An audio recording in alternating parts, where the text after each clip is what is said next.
and turn it into a complete video, a gold mine of information. This was the biggest takeaway from the entire course. Build, conceive, construct, create, expand, and monetize. Listicles, quartet, the triplet system, which is absolutely mind-blowing. Hives structure, which I couldn't live without. And I know how to become a YouTuber. I now know what I'm doing. I don't feel kind of lost in the dark anymore and have full confidence that I know what I'm doing, and all I need to do now is just be consistent and keep the discipline going. Hello, I'm Matthew Lamotte, lover of Battenburg and 3-time Magic champion living in Cambridge. And today I'm talking about why I'm sat here talking to this camera and you're sat there watching this video. That's right, I'm talking about Ali Abdaal's Part-Time YouTuber Academy. This is going to be a review video of my experience of being an executive member of the course. So if you're unsure about whether to do the course or not, then this video is the video for you.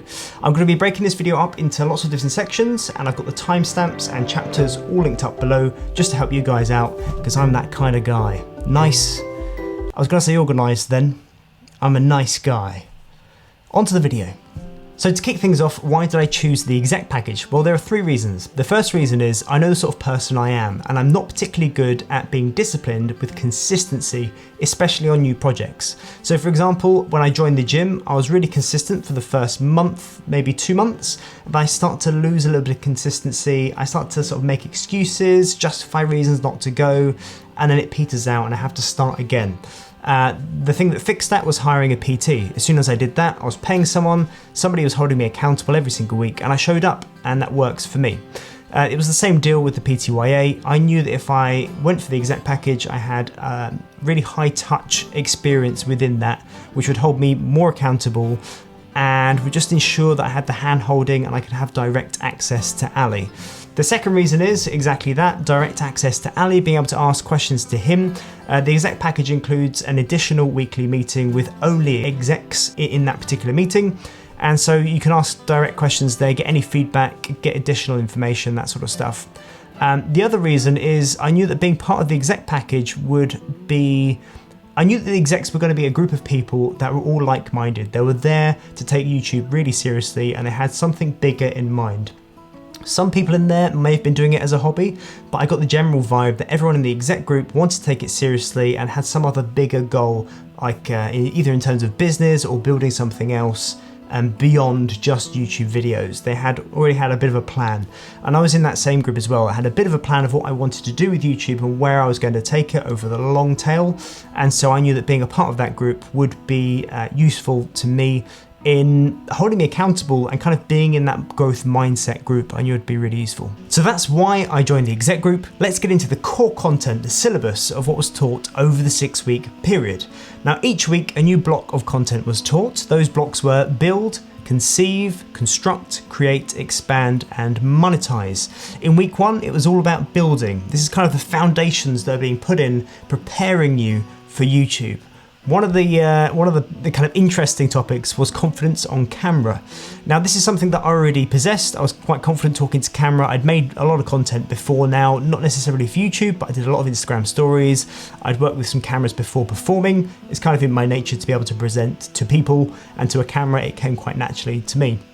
However, there were people that joined the course that weren't too confident on camera, and they had to get over this kind of initial hump of getting confident talking in an empty room, essentially to nobody. And I kind of opened my eyes to it being a real skill, and that some people have real difficulty with that. So that was really interesting to see people's journeys on that, and it was great to see people's growth and the support from the community, which we'll come to later on.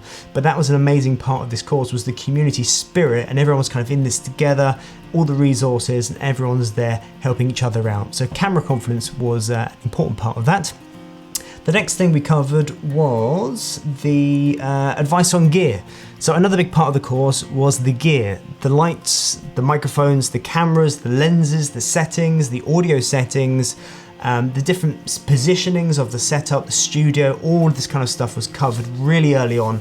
And it was discussed throughout the entire course as well, because as people learnt more, people were buying new gear as we went through. It was about it was a principle that Ali spoke about, is stacking the deck in our favour. So one of those elements that we can stack in our favour is having better gear, better audio, better lighting, better sound, which is also audio, better better lighting, better sound, better lenses, better setups, all of that good stuff. And it was really cool helping each other out and sort of pointing out where people can improve their setup and maybe change the settings to make it easier for them to make content that was good quality with the things that they had.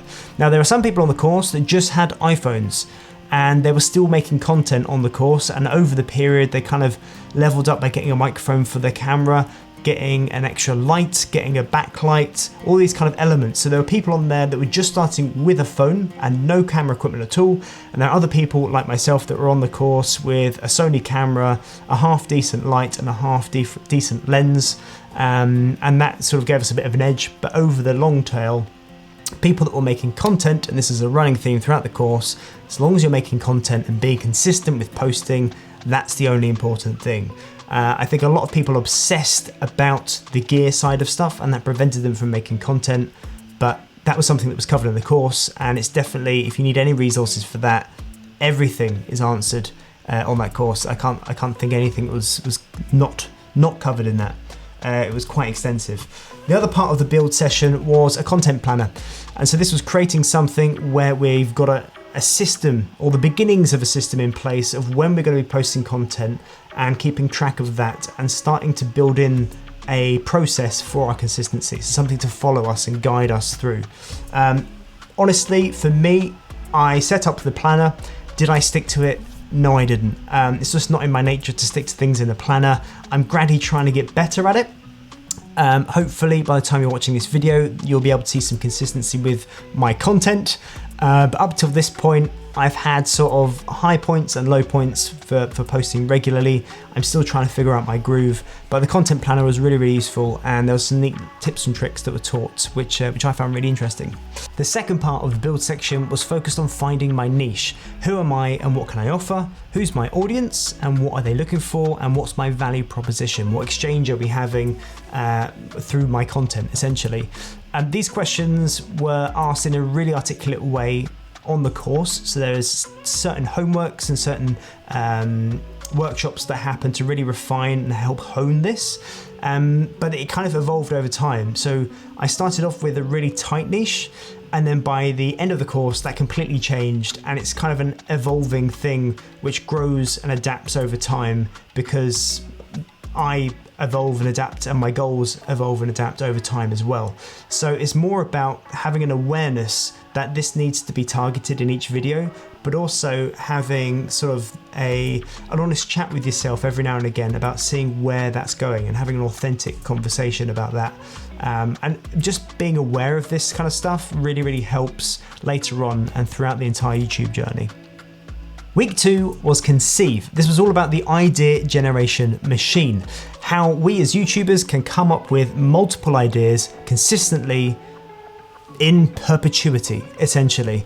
There are two different ways to generate ideas. One of them is capturing them, and the other way is generating them. If we're generating them, then there are 6 different methods. That's right, there are 6 methods of generating content ideas for the channel, which are all explained on the course. It was really eye-opening. These 6 different methods are absolutely genius, and yeah, I now know and I feel confident that there will be an infinite amount of content that I'll be able to produce if I ever get lost for ideas. So that was a massive part of the course. Now, weeks 3 and 4 were Construct and Create, and for me personally, this was the biggest takeaway from the entire course. It literally taught me how to take one idea, drop it into a system, and turn it into a complete video ready to publish and post onto YouTube. Phenomenal stuff, full of tips, hints and tricks, a gold mine of information for me personally. Massive part of the course. I'll give you a little insight. One part we covered was systematic structure, listicles, quartet, the triplet system, which is absolutely mind-blowing, and to watch Ali put that into action live is something to behold. There's the story structure, there's the hives structure, which I couldn't live without. It's now part of my entire system. When I get a new idea, it goes straight into hive structure before I start filming. Absolutely massive. And it also highlighted how every single second counts in a YouTube video, from the very, very first 3 seconds all the way through to the end. Every single second is so, so important to get right. And the hive structure really helps keep that nice and compact and cuts out all the fat. So we have a really polished product by the end. Another big part of that was refining your brand. Now, I've been on business courses before now, which touched on branding and how to do that properly. And I learned about ideal client, I learned about certain methods and lots of bits and pieces I won't bore you with now. But the level of detail that goes into the branding section of the course, I was really impressed, and it covered things that I hadn't even considered would be useful for a YouTube video. Some of it I was aware of, some of it was brand new, so that was a really impressive part of the course, and I think that bit alone, once I had a better understanding of my brand, we covered things like looking at our values, rituals, icons, tokens, origin story, language, mentors, superpowers, and a whole host of other things. Thinking about all of these things and being aware of these things just takes the whole process of making videos and the channel and getting my personality across to you. It just takes it to a whole new level. And makes the whole process just so much quicker. So that was a really impressive part of the course. I really enjoyed that. Next up is week 5 and 6, and that was expand and monetize. Now, this was a section of the course that was mainly for people that were already established on YouTube. They'd already found their rhythm, and it was put there for those people, but also to look back on. So when I come to that point in time when I do become monetized, and I'm ready to start repurposing things and expanding the YouTube channel as a business, I can go back and watch that footage. It will still be there, and I can start getting ideas from that when the time is right. My channel isn't quite at that point, although I did still find the live sessions interesting, and it really opened my eyes to looking at YouTube from a completely different angle and through a new lens about how actually there are many working parts to operating a YouTube channel, and that there are ways to leverage outsourcing, for example, and finding ways to utilize sort of my ideas and how I can turn those ideas long term into something which could be more profitable, and sort of having a different eye of looking at the channel. I'm not quite ready to start implementing those things, but it's definitely an interesting part which I really enjoyed learning about. So that's the syllabus part of the course. I now want to talk about the accountability, because I knew that this was going to make or break my journey on YouTube, and I was really pleased going in, because the first few live sessions there were lots of breakout rooms and we were encouraged to find an accountability partner. What ended up happening was lots of people formed lots of different groups, lots of WhatsApp groups. There was one main WhatsApp group which people were putting like community wins in, milestones that we had achieved, Q&As, sharing resources and information that we'd found, and just generally helping each other out. I was a part of a number of lots of different groups over that 6-week period, and it was really great to be a part of that and have that kind of support and level of kind of alignment with other people all in it together trying to achieve the same things. That was really, really huge. Now, being an exec member, I was automatically part of an accountability group because all the exec members had one weekly meeting. So there's 15 to 25 of us that would meet every single Sunday, and that was hosted by Ali and monitored by Angus. And Angus was one of the team members for PTYA. He's been on Ali's journey throughout YouTube from, I think, a couple of 100,000 subs all the way up to now. And I think Ali's on 2.3 million subs. So Angus really understands YouTube and understands how to produce good content, write good content, and how to manage a YouTube channel. And so in those sessions, Angus was also a really valuable asset to have, as well as Ali offering advice on all of the parts of YouTube. So everything was covered between the two. But those sessions sometimes were Q&A sessions, sometimes it was giving feedback on channels, sometimes it was looking at a particular video and asking, what could be tightened up, what could be made to look better. And it was really kind of a deep dive into how Ali and Angus's brains both work and how to kind of look through this new lens at YouTube and to see things that I didn't see before, I didn't understand before, and I just completely missed. I now had this kind of view of, and I was aware of what was happening. So there was an element of the curse of knowledge, because now I know it's there. I want to try and have this perfectionism aspect, but that's by the by. It was really insightful, and that was a huge part of the value of being an exec member, I have to say. That was really cool. And that brings me neatly on to the community. Now, the community as the whole is hosted on a platform called Circle. Circle is just a platform where people can hold different conversations and can post content into. I lived on Circle for the next 6 weeks, and I still dip in and out of Circle now, not so often I have to say, but it's where I lived for those 6 weeks, was on that platform, looking at comments, sharing ideas, looking at what people are up to, and posting my videos every single week into that group and getting feedback. It was a massive part of the course, and the community as a whole was a really unexpected value point, and I think probably one of the most valuable parts of the entire course as a whole was that community. Because starting YouTube, I was kind of thinking, well, I've got to do this on my own, I've got to try and figure everything out, and am I going to be able to keep myself going? Am I going to be able to keep the momentum? Who can I share ideas with? Who can I brainstorm with? Who can I bounce ideas off of? And suddenly there's this community of people that all want to do the same thing I want to do, which is make videos for YouTube and make it at this whole YouTube game. And now I've got 400 people to talk to and brainstorm with. It was absolutely phenomenal. And the culture within that was really positive and really inspiring, just to see all these people going for the same thing. And it was great to be a part of that and encourage other people. And everyone's helping each other out. And I made lots of friends. I still have conversations with people even still now, months on from the course. So the community was a really big part. And I think if you join this, it'll be a really unexpected value point from joining the PTYA as a whole. I think community is the biggest part of the entire experience, for sure. And again, being an exec member, I had additional access to a community which was on Slack, and that was just for exec members, and it also included Ali, Angus, and Liz. It was mainly a place for where people wanted to ask really specific questions and ask for video feedback from the other exec members.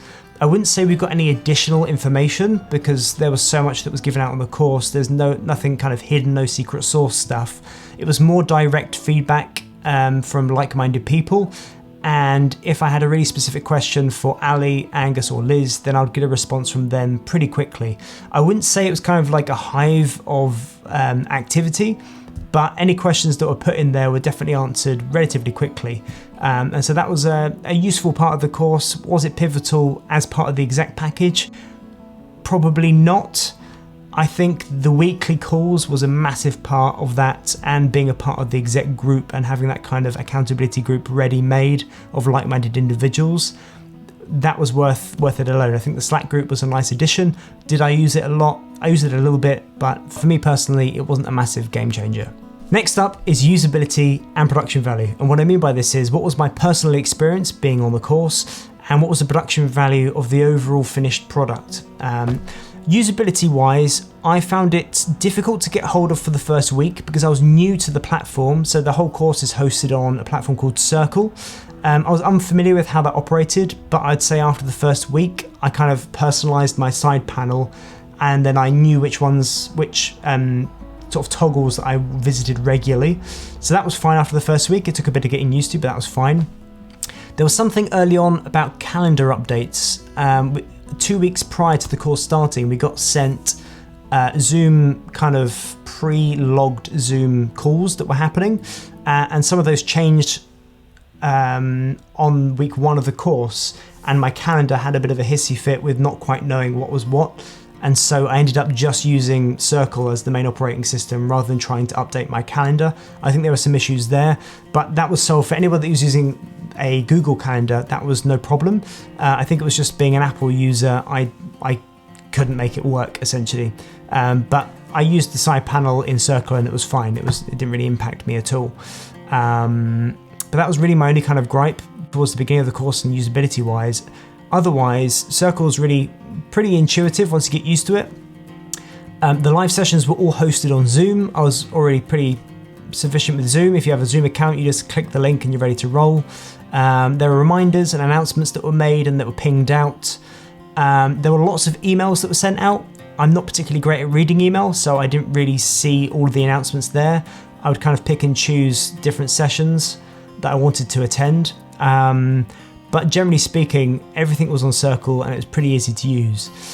Production value wise, it was really high production. The way the sessions were put together and the slides that were used in each live presentation. So over the period of the course, there are live sessions that happen during the week. There is also a guest speaker, usually once or twice a week, that comes in and talks about a specific topic. So for example, the guys from Ultra Speaking came in and spoke about camera confidence and how to deliver and how to feel comfortable sort of authentically expressing thoughts and words to camera and keeping that flow going. There were people that came in and spoke about writing, people that came in and spoke about Notion setups and how to navigate that. All sorts of things were being spoken about on the course. Even to the monetization session was really, really interesting in seeing how somebody had set up a very small group of people and how that's now turned into a really valuable asset, which is turning over 6 figures a year just from having this kind of one community group that they built just off the back of lockdown on a blog. So that was really insightful. And I think the amount of value that was stacked in to every single week was really eye-opening and absolutely mind-blowing. It was really clear to me that Ali and the team wanted people to walk away from this course with as much value as physically possible. It was a really dense course, there was lots going on, but the amount of value that I came away with personally was absolutely massive. And I know that I can go back into Circle and rewatch every single session. So all of the live calls, all of the guest spots, all of the Q&A sessions are all recorded and logged. They're recorded in high definition as well. And so I can go back and watch those anytime. When it comes to the quality of the content on the course, I really think they over-delivered. I didn't anticipate getting that much information and that many golden nuggets throughout the 6 weeks. It was really phenomenal. The guest spots that they had coming on, the additional sessions, the Q&A sessions, all of the encouragement to have breakout rooms and meet other people. Just so many extra things happened and kind of surprises throughout the entire course. It was a real treat to be a part of that. Next up is just a quick word on Ali and the rest of the team. I have to say that I was really impressed with how well Ali presented each live session. Really articulate, the lessons were really well put together, and all of the content was put across in such a way that was really easy to understand. There were slides used throughout and examples used throughout, and breakout sessions to help really cement the ideas and the information that were being given into place. So I have to say I was really impressed with the delivery of that and how well put together that was. Angus was really good at getting back to messages and comments. He left really detailed video feedback, and anything that went wrong or any support that I needed using Circle or anything like that, he was really quick to respond to any kind of queries and questions there. He was also really good at hosting some of the Q&As and being there to sort of bounce ideas off of Ali and kind of mediate questions and sort of organise all of those things. So that he was a really sort of pivotal part of the whole PTYA experience. And Liz was also a really big part of the PTYA experience because she started her channel in cohort 1. And she was at a point where she was like a few steps ahead of everybody else on the course. So she was going through, and so she was sort of coming out of what we were just going into. She was literally just a few steps ahead of everybody else on the course. And so I think I hit a really good point in cohort 2, being able to sort of step behind someone that was just going through the process and ask the right questions and kind of relate to certain things and problems that she spoke about. And there was one particular fireside chat that she had with Ali, and there was about a 3-minute section where she just articulated exactly what I was going through and how she managed to get out the other end. And it was really motivating to watch that and sort of be validated about how difficult it is keeping up with the YouTube work and all the things that come with that. And just hearing her talk about that really fired me up to just keep on going with it. And so yeah, another massive part of my PTYA experience for sure. So how has PTYA changed my life? Well, if we're just looking at the channel and the metrics, I started PTYA with just 142 subscribers. Today I'm at 1,970 subscribers, which is absolutely massive. When I started the course, my view count for the entire lifetime of the channel, bearing in mind I've been on here for a number of years already, was 44,000 views. In just a few months, I've managed to almost double that to 76,000 views over the lifetime of the channel, which is absolutely massive for me. Beyond that, the quality of the content has leveled up massively. I can't even how to use the camera properly, selecting the right lenses, getting the audio, the lighting right, the setup, certain elements within the setup, making sure everything looks good, is well framed, making sure that I'm in focus. All of these different elements are taught throughout the course, and I think my production value from last year, if you look at any video from last year or 2 years ago, check out the production value, and it's gone up hugely. So production value's gone up, the metrics have gone up. Since the course, I've also released a Skillshare course, which you can check out. I filmed and produced that because I was inspired from this course, the monetization part. So yeah, that's now gone live. So that's changed. That's now bringing me an income every single month, which is amazing. And I know how to become a YouTuber. I now know what I'm doing. I don't feel kind of lost in the dark anymore, and have full confidence that I know what I'm doing, and all I need to do now is just be consistent and keep the discipline going. And I've got the community here to support me. But most importantly, I've gained a whole host of new friends, new insights, and I've gained an entirely new perspective of how YouTube operates and how I can actually turn this whole YouTube thing into something much, much bigger than myself. So, in conclusion, would I recommend becoming an executive member for the Part-Time YouTube Academy? My answer is yes, I absolutely would. I knew that I'd benefit from the additional accountability. I knew that I'd want the additional hand-holding and direct feedback, which I definitely got. It was definitely delivered on. I had direct access to Ali, Angus and Liz. The response times were really fast for me. The feedback alone that I got in the weekly calls, looking at my channel, looking at my videos and getting direct feedback from Ali was well worth its weight in gold. And also being part of a tight community of people all in the same mindset of wanting to take YouTube seriously really affected my approach to this whole YouTube game. So my answer is yes. I hope this video has been useful. If you're thinking of joining any of the PTYA packages, then please do use my affiliate link down below. It would really help me out. I get a bit of a kickback from them. And I hope this video was useful. I wish you the best of luck on your YouTube journey. I'm still early on in mine, and yeah, it's a fantastic journey to have, and it's a great community to be a part of. Until next time, in a bit.